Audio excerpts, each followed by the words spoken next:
చూశారా మీరు? అసెంబ్లీలో నన్ను తిడతారు. ఎప్పుడూ రాజకీయాల్లోకి రానటువంటి మా మిస్సెస్ని అవమానిస్తారు. ఏ ఆడబిడ్డ అయినా ఆలోచించేది వ్యక్తిగత విమర్శలు ఎవరు భరించరు.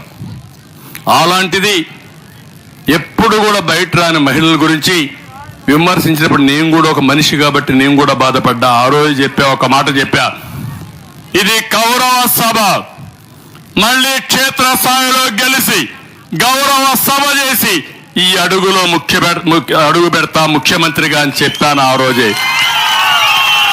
ఆ మాటతోనే బయట వచ్చా. మళ్ళీ నేను వెళ్ళా.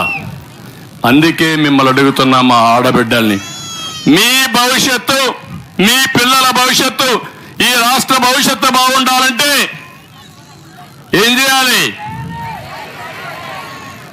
40 రోజులు మీరు కష్టపడాలి. కష్టపడతారా లేదమ్మా అని అడుగుతున్నా.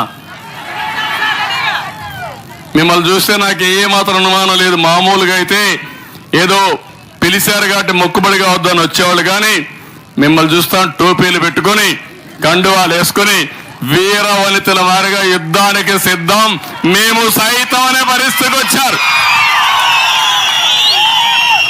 అది చూసినప్పుడు నాకు అనిపిస్తుంది, నేను ఎన్ని జన్మలెత్తి మీకు సేవ చేసినా మీ రుణం తీర్చుకోలేను, రుణపడి ఉన్నా. కుప్పం నాకు ఎప్పుడు కూడా ఒక స్ఫూర్తి, నాకు ఒక నమ్మకం.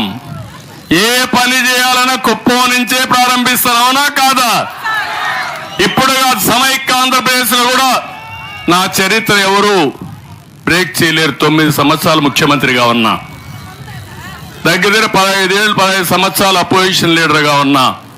కానీ నాకు స్ఫూర్తినిచ్చింది, ఎక్కడికి పోయినా ఇంత ఆనందం ఉండదు, కుప్పానికి వస్తే మాత్రం నాకు ఫుల్ జోష్ ఉంటుంది, చాలా ఆనందం ఉంటుంది. దానికి ఉదాహరణ ఏంటంటే మీ మంచి మనసులు, రెండోది నా మీద ఉండే అభిమానం, నిస్వార్థంగా ఆలోచించే మనస్తత్వం.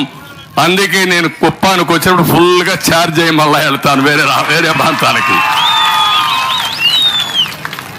అందుకే 7 సార్లు ఎన్నికల్లో గెలిపించారు. 35 ఏళ్ళు అయింది.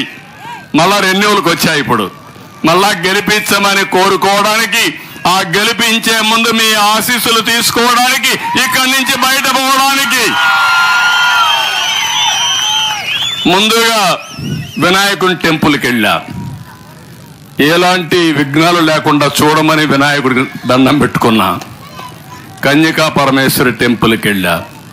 మా ఆడబిడ్డలు ఆరాధించేది కన్యకా పరమేశ్వరి టెంపుల్లో మీ ప్రతినిధిగా ఆ తల్లి దీవెనలు తీసుకుని, నిజమైన దేవతలు మా ఆడబిడ్డలు ఇక్కడున్నారు, మీకోసం ఇక్కడికి వచ్చాను నేను.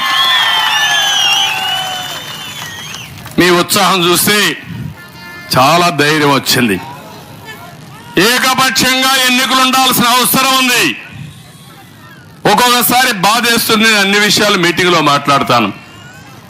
ఈరోజు మన కర్తవ్యాన్ని గురించి ఇక్కడ మాట్లాడుకుందాం.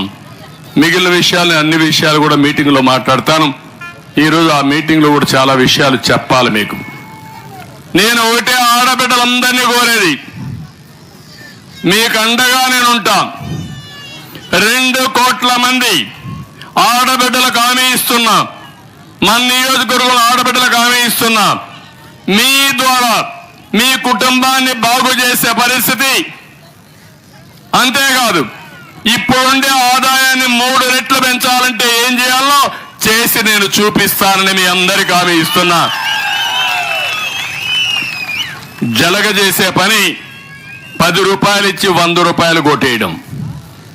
నేను అది కాదు, సంపద సృష్టిస్తాం, ఆదాయాన్ని పెంచుతాం.